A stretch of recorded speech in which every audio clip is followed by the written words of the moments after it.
사실은 한 전 위원장이 다시 출마하는 데에 대해서 그런 비판적인 시선 많습니다. 그럼에도 불구하고 출마했지 않습니까? 선택했어요. 그럼 이겨야 되잖아요.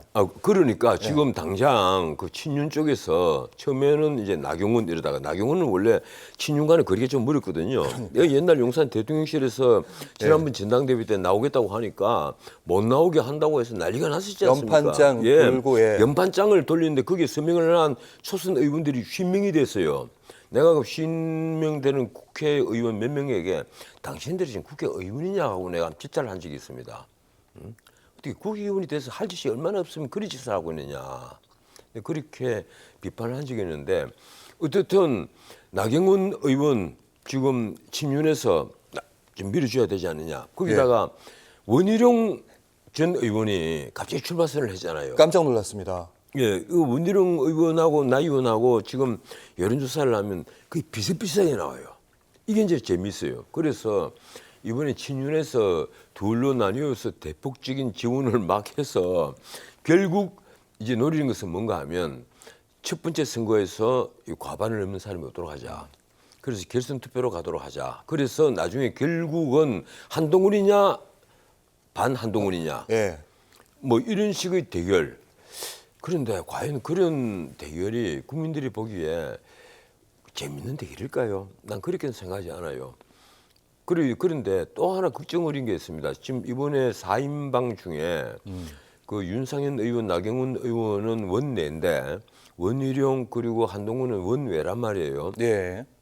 지금 가장 그 지지도가 높은 그 한동훈 위원장은 뭐 원내고 그래서 원외냐 원내냐 하는데 원외에 있는 당 대표가 원내대표와 함께 그 조합을 이뤄서 지금 이재명의 탄핵 중국으로 몰아가는 이 반윤 전선을 어떻게 적절하게 막을 수 있을 것이냐. 나는 굉장히 어려울 거라고 봅니다. 그래서 내가 이게 특정 후보자를 편드는 건 아닌데 가급적 이게 원내 당 대표가 나와야 되지 않겠느냐. 지금 이게 국회는 거의 뭐 상설 국회 못지않게 매일처럼 밀린단 말이에요. 왜 그런가 하면 특히 이재명 대표의 사법 리스크를 완화하기 위해서 국회를 계속 열고 있는 거예요. 영장이 언제 청구될지도 모르니까.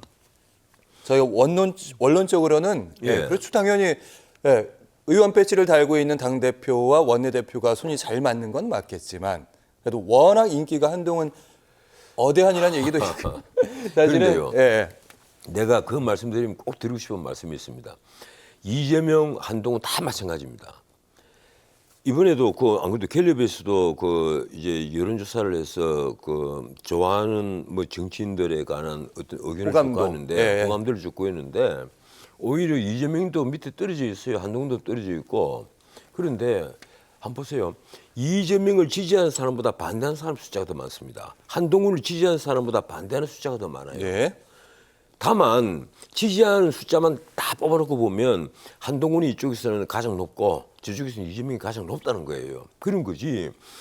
그 사람들도 지지하는 사람보다는 반대편에 서 있는 사람들이 더 많다. 그 말은 문자 그대로 우리나라에서 대중을 리드하는 국민적 리드는 아직까지 없다. 이 얘기입니다.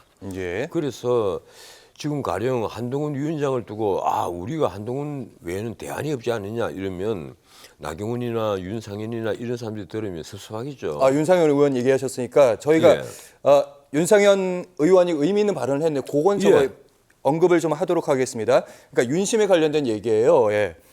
지난주에 만났던 원희룡, 그러니까 사실은 날 돕겠다. 지난주에 날 이런 취지로 얘기했는데 갑자기 어제 오후에 전화 와서 못 돕게 됐다. 이 얘기는 사람 마음이 또 갑자기 변하는 건 아닌데 혹시 그래서 보도가 나왔는데 윤 대통령이랑 원희룡 전 의원이 만났다 그런 보도도 나왔거든요. 혹시 외국에서 특사 갔다 오고 나서 이제 특사 보고를 하러 들어가잖아요. 겸사겸사. 근데 원래는 이제 서류만 갖다 대통령실에 넣어주면 되는 건데 그걸 핑계로 들어가서 이제 차 한잔 주십시오 이렇게 된 거죠. 그러면서 이제 격려 한 말씀 듣고 나왔다는 건데. 아마 윤 대통령이 보기에 원희룡 전 장관이야말로 가장 이제 편한 상대로 보일 겁니다. 왜 그런가 하면 저 김건희 여사의 그 양평 고속도로 문제를 놓고 문제가 터졌을 때 그걸 제일 앞에서 몸으로 커버를 한 사람이 그랬죠. 원희룡 예. 장관이지 않습니까? 예. 그리고 원희룡 장관은 그 대통령 선거에서도 늘 이게 뭐 대장동 게이트부터 시작해서 이 상대를 공격하는 맨 앞에 서 있는 사람이었거든요. 그래서 윤 대통령이 보면 뭐 원희룡 장관은 이 법대 동문이기도 하지만은 그리고 또 원희룡 장관은 수재신이잖아요. 그렇죠. 그래서 상당히 그런 점에서 마음에 들어할 거예요.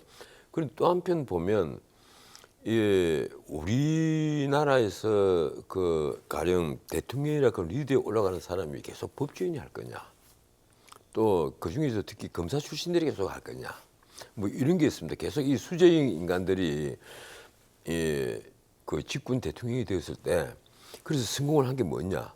오히려 그런 수재인이 아니었던 분들, 예컨대 박정희 대통령이라든가 전두환 대통령이 우리나라 경제를 반수기에 올려놓은 분들이다. 이런 평가가 많지 않습니까? 그래서 뭐 그런 점은 앞으로 좀 생각해 볼 문제인데 그 말씀하셨으니까 예. 요 질문을 바로 한번 드려볼게요. 아마 국민의힘 전당대회 이게 마지막으로 이제 이재명 대표의 예. 전당대회 얘기할 텐데 바로 얘기할 텐데 현실적으로 누가 가능성이 제일 높아 보이는지 변호사님 관측에 그리고 이 사람이 사실은 당 대표의 적임자로 보인다 이런 인물이 있다면 저는 가령 이렇습니다. 그 현실적으로는 한동훈 그 전 위원장이 당 대표에 오를 가능성이 굉장히 높겠죠. 높지만은 제가 또 이게 과거에 비대위원장 올 때처럼 좀 듣기 싫은 소리를 해야겠습니다. 비대위원장 올 때 제가 비대위원장으로 오시는 순간에 그 국민의힘은 다음 총선에서 폭망할 가능성이 있습니다 하고 얘기를 했는데 그걸 80%라고 얘기를 했어요. 그런데 이번에 한동훈 위원장이 만약에 당 대표가 된다면 이재명을 절대로 제대로 제어를 못합니다. 나는 그래서 걱정이 정말 커요. 정치력의 예. 차이인가요? 아니면 아니 원외 당 대표란 말이에요. 원외 당 대표가 할 수 있는 한계가 있습니다. 예, 그 부분을 크게 보신다는 점. 예, 그래서 그리고 한동훈 위원장의 가장 큰 장점은 순발력이에요. 이 두뇌의 순발력인데 두뇌의 순발력으로 정치를 하는 게 아닙니다.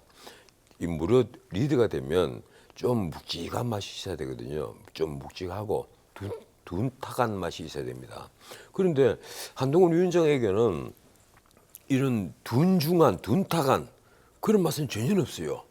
칼이 날카로운 예도 같은 느낌은 드는데 아주 중도 그런 아주 무거운 금이라 크는 그런 느낌은 들지 않는단 말이에요. 예. 그래서 내가 보기에 조금 절충이 되었으면 참 좋을 뻔했는데 저분은 좀 재성하다. 근데 만약에 이게 박덕으로 연결이 되면 큰일 난다.